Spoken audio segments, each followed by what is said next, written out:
Hey guys, paakyat tayo ngayon dito sa Ingwansan Mountain. Ganda ng view dito. Ito, mga dahon na nalaglag dahil autumn ngayon. Ito yung naging resulta. Yun, pula yung dahon. Tapos yung mga nangalalaglag niya kulay dilaw. Ito yung paligid na dito. Dito pala lang to sa sa paanan ng bundok. So,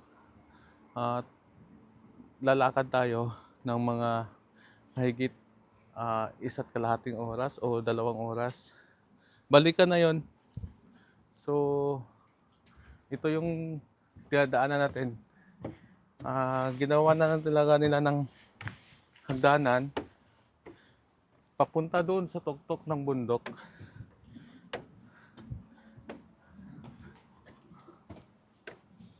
You know, kaya hindi mahirap